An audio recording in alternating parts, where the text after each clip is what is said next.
أعوذ بالله من الشيطان الرجيم أن كان ذا مال وبنين إذا تتلى عليه آياتنا قال أساطير الأولين سنسمه على الخرطوم إنا بلونا أصحاب الجنة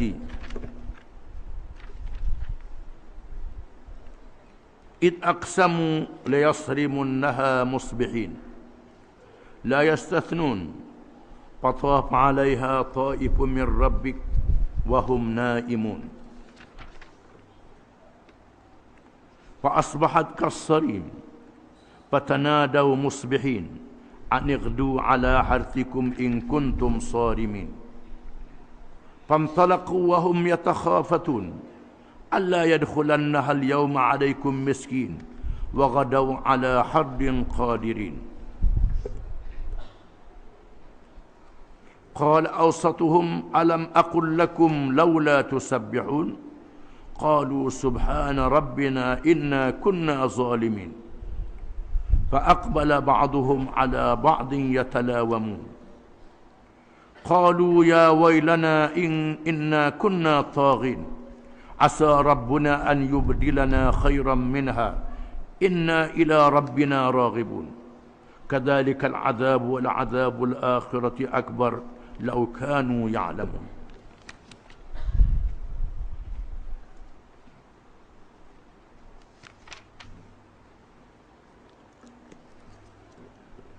Maksudnya, dan adakah kerana ia seorang yang banyak harta dan ramai anak pinaknya maka ia mendustakan agama kami? Apabila dibacakan kepadanya ayat-ayat kami, ia berkata ini ialah cerita-cerita dongeng orang-orang dahulu kala. Atau yang bersifat demikian tetaplah kami akan mendedahkan kehinaannya. Kami akan adakan tanda di atas hidungnya yang berupa belalai itu. Sesungguhnya kami telah timpakan mereka dengan balak bencana sebagaimana kami timpakan tuan-tuan punya kebun dari kalangan kaum yang telah lalu, ketika orang-orang itu bersumpah bahawa mereka akan memetik buah-buah kebun itu pada esok pagi, serta mereka tidak menyebut pengecualian, maka kebun itu didatangi serta diliputi oleh balak bencana dari Tuhanmu pada malam hari, sedang mereka semua tidur. Lalu menjadilah ia sebagai kebun yang telah binasa semua buahnya. Kemudian pada pagi-pagi mereka memanggil antara satu dengan yang lain. Setengahnya berkata, pergilah pada pagi-pagi ke kebun kamu. Kalau betul kamu mahu memetik buahnya. Lalu berjalanlah mereka sambil berbisik. Pada hari ini janganlah hendaknya seseorang miskin pun masuk ke kebun itu mendapatkan kamu. Dan pergilah mereka pada pagi-pagi itu dengan kepercayaan bahawa mereka berkuasa menghampakan fakir miskin dari hasil kebun itu. Sebaik-baik saja mereka melihat kebunnya, mereka berkata, sebenarnya kita sesat jalan. Ini bukanlah kebun kita. Setelah mereka perhati dengan betul, mereka berkata, tidak, kita tidak sesat. Bahkan kita orang-orang yang dihampakan dari hasil kebun kita dengan sebab ingatan buruk kita sendiri. Berkatalah orang yang bersikap adil di antara mereka, bukankah aku telah katakan kepada kamu, semasa kamu hendak menghampakan orang-orang fakir miskin daripada habuannya, amalah elok kiranya kamu mengingati Allah serta membatalkan rancangan kamu yang jahat itu. Mereka berkata dengan sesalnya, Maha suci Tuhan kami, sesungguhnya kami adalah orang-orang yang berlaku zalim. Kemudian mereka berhadap-hadap satu sama lain sambil cela-mencela. Mereka berkata, aduhai celakanya kita, sesungguhnya kita adalah orang-orang yang melampaui batas. Semoga Tuhan kita dengan sebab kita bertaubat menggantikan bagi kita yang lebih baik daripada kebun yang telah binasa itu. Sesungguhnya kita kepada Tuhan kita sahajalah kita berharap. Demikianlah azab seksa yang telah ditimpakan kepada golongan yang engkar di dunia. Dan sesungguhnya azab hari akhirat lebih besar lagi. Kalaulah mereka orang-orang yang berpengetahuan, tentulah mereka beringat-ingat. Ayat-ayat ini masih lagi menceritakan berkenaan dengan orang kafir, iaitulah pemimpin-pemimpin mereka seperti Abu Jahal, Al-Mughirah bin Syu'bah dan lain-lain lagi yang menentang Nabi SAW.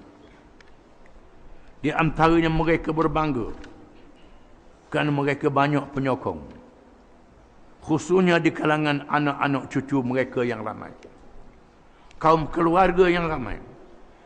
Angkana dha malin wa banin. Mantap-mantap mereka ada harta banyak dan ada anak pinak yang ramai. Mereka berbangga-bangga dan bermegah, merasa selamat untuk menentang Nabi sallallahu alaihi wasallam. Idza tutla alaihi ayatuna qala asatirul awwalin. Apabila dibaca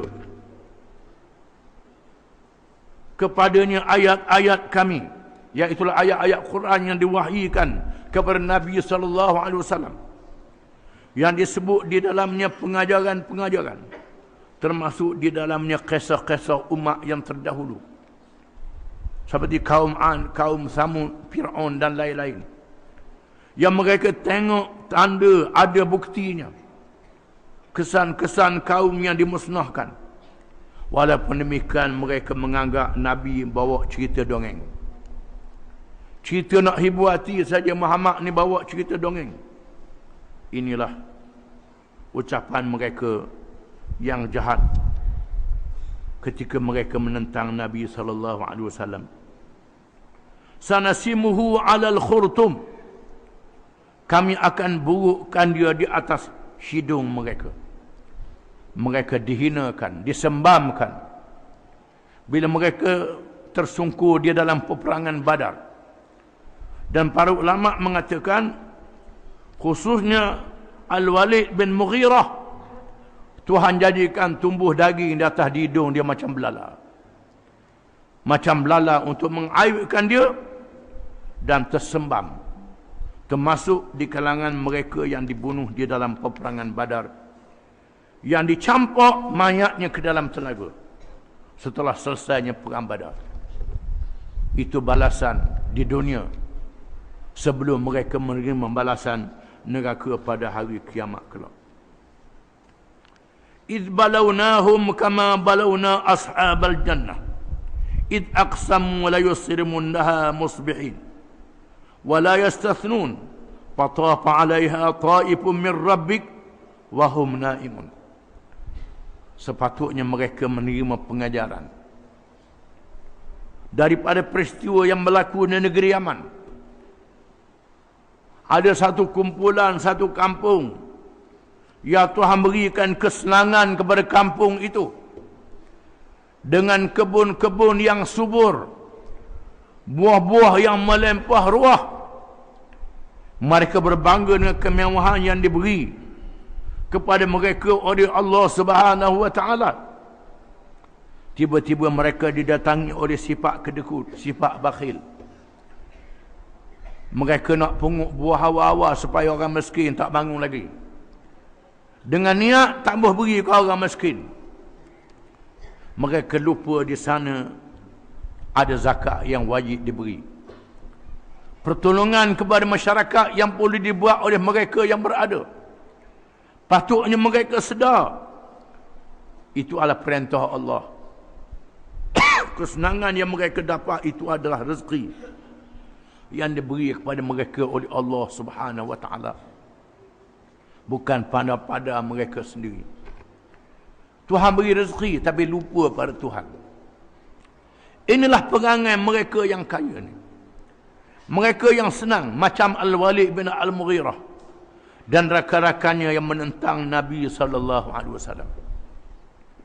Sepatutnya mereka sedar Mekah ni ada apa? Bumi yang kering kontang, bumi yang tidak ada hasil, Mereka terpaksa keluar berniaga di Syam dan di Yaman. Allah Ta'ala murahkan rezeki mereka dengan perniagaan yang untung. Mekah pula dikunjungi oleh tetamu-tetamu Baitullah yang datang ke Mekah, memajukan perniagaan mereka. Inilah rezeki yang Tuhan beri pada mereka. Mereka tak sedar ini daripada Allah. Mereka anggap itu bijak, mereka cerdik, mereka saja. Bila Allah Ta'ala utuskan Rasulnya Muhammad sallallahu alaihi wasallam, mata mereka kaya, mereka banyak anak, mereka melawan Nabi sallallahu alaihi wasallam. Bukan saja lawan, mereka hinakan Nabi sallallahu alaihi wasallam. Mereka bohonginya, menganggap ajaran dia bawa itu adalah cerita dongeng. Adakah mereka tak tengok bencana yang menimpa satu kumpulan di negeri Yaman, negeri yang subur, yang berbangga dengan kekayaan yang diberi oleh Allah. Tiba-tiba Allah Ta'ala tarik kekayaan mereka. Dengan kebun-kebun mereka terbakar di waktu malam. Bangun pagi tengok licin, jadi hangus, jadi arang. Bahkan mereka yang melawat di tempat itu masih ada lagi kesannya. Kesan arang itu masih ada sampai hari ini. Kesan yang sangat bersejarah yang disebut dalam Quran, untuk menjadi pengajaran kepada seluruh manusia. Sepatutnya pemimpin Mekah yang berniaga di negeri Yaman, mereka pergi ke situ tiap-tiap tahun. Mereka lalu di kampung itu. Sepatutnya mereka ambil pengajaran lah, sedar dan insaf. Jangan lawan Nabi Muhammad SAW. Dan kita baca kisahnya panjang minggu depan, insya-Allah. Wallahu a'lam.